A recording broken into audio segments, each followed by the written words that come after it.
along today. I want to talk to you about habits and behaviors and creating routines, all of those beautiful things that I was able to do with my Breaking My Plateau series.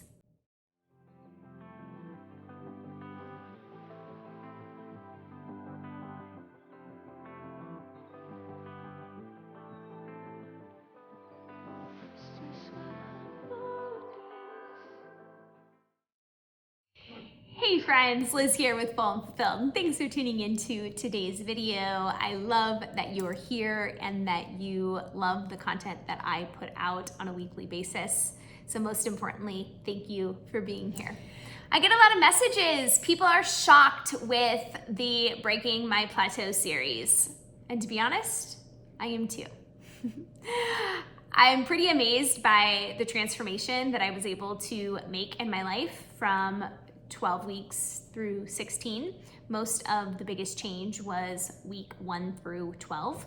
I continued to do it for 4 additional weeks, but I really hit my goals in 12 weeks. And I hit my goals because I was focused.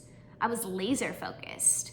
I created goals, I stuck to them, I kept myself accountable, and hard work pays off. I'm an entrepreneur, as many of you know. This is actually a hobby of mine that's really has turned into a business, which I am so passionate about. But I didn't become successful overnight. It took me years. It took me really keeping my eye on the prize, setting expectations for myself, creating goals, and really pushing through to create the life I have now. And I took a lot of those principles from me being an entrepreneur for the past 10 years, and I applied it to my weight loss journey. So I started Starch Solution in 2020, June of 2020, and I got to a place, January 2023, where I just wasn't able to lose weight for about a full year. And I came to the place where I needed to shift, I needed to change, I needed to create different habits than what I had when I first originally lost my 35 pounds. And so I did my full Breaking My Plateau series for 12 weeks. I saw that major change because I put in the work. I put in the dedication to myself in order to see results. And depending on where you are at in your journey, where you're either starting out, you're continuing on, you maybe just need some motivation, or you're in a plateau and you need to break it. You need to create goals. You need to keep yourself accountable, whether that be you have a friend that's gonna keep you accountable, you either need to hire somebody. I offer coaching, and I offer a 15-minute complimentary call if you're interested in chatting about how I can keep you accountable for your goals. And I think it's just really important to evaluate where you're at, where you wanna go, and how you're going to get there. So for me, I needed to walk 3 miles a day. I was doing 1 to 2 originally. I needed to build my plates and my bowls differently. I needed to eat more food. I needed to eat more vegetables. I needed to learn how to cook and steam and roast vegetables properly so that I thoroughly enjoyed vegetables. And I can wholeheartedly say, I love vegetables, and I incorporate vegetables in every single meal. Yes, even including breakfast, and I love it. I needed to understand my starches. I needed to understand how much food I needed to have in order to keep me full until my next meal, so I wasn't snacking. I had to hire a coach for accountability. I wanted somebody to keep me accountable. And that was really important because if I wanted to go to the pantry, I was gonna have to take a photo of what I was gonna eat inside the pantry and send it to my coach, and I didn't wanna do that. I also ate veggies with every single meal because I wanted to send a beautiful plate that I made with starches and vegetables to my coach.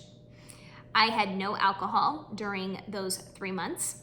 I continued to have my 1 cup of coffee, 8 ounces with 1/4 cup of soy milk. And I had my 1 kombucha a day. And that was what I needed with a bunch of water, or possibly herbal tea too. And for me, it was building habits, building routines, stacking habits, and routines.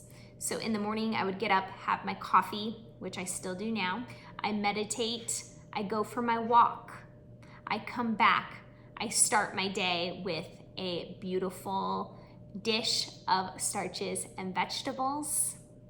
And I continue on through my day, through lunch and dinner, depending on how many meals I have. I usually only eat 2 meals because I'm eating a large quantity of food during those, 2 meals.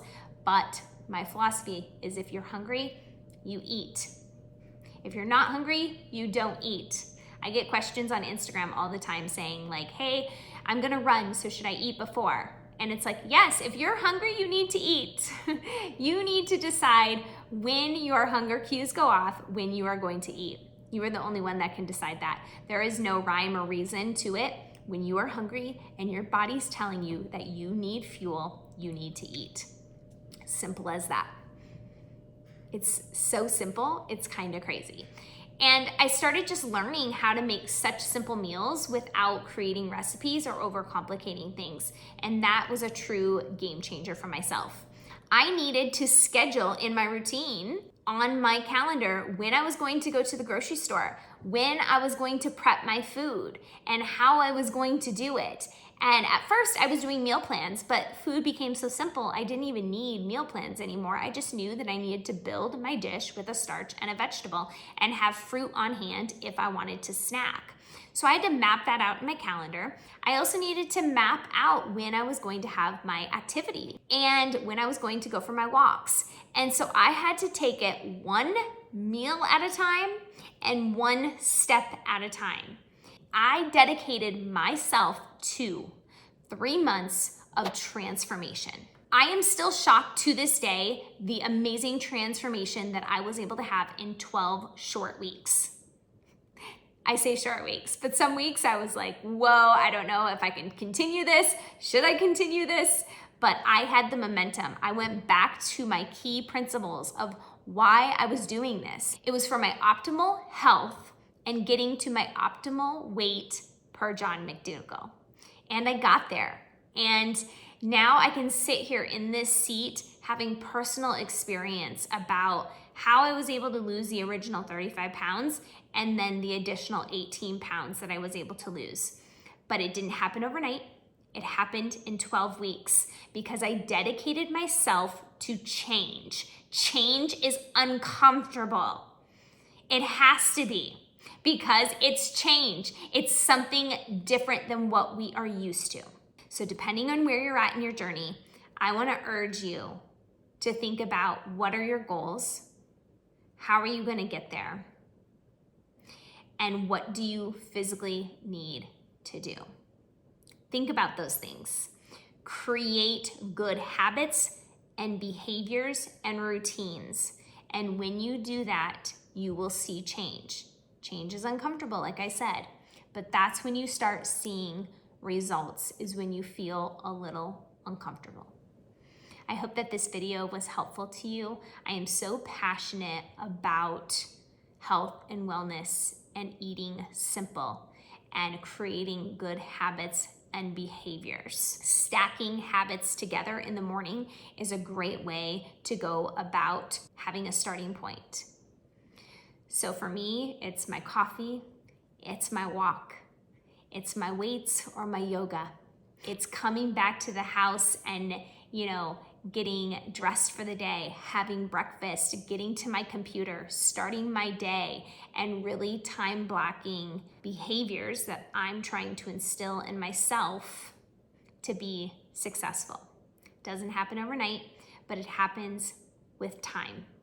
Give yourself time to create good behaviors and good habits. And that's what I have been sharing with you all. Now that I'm at the place I am, I'm doing a full series on just building better habits and really getting more in sync with who I am, creating really good behaviors and toning up my body. And it's been fun to share it with you. I will link that series below here.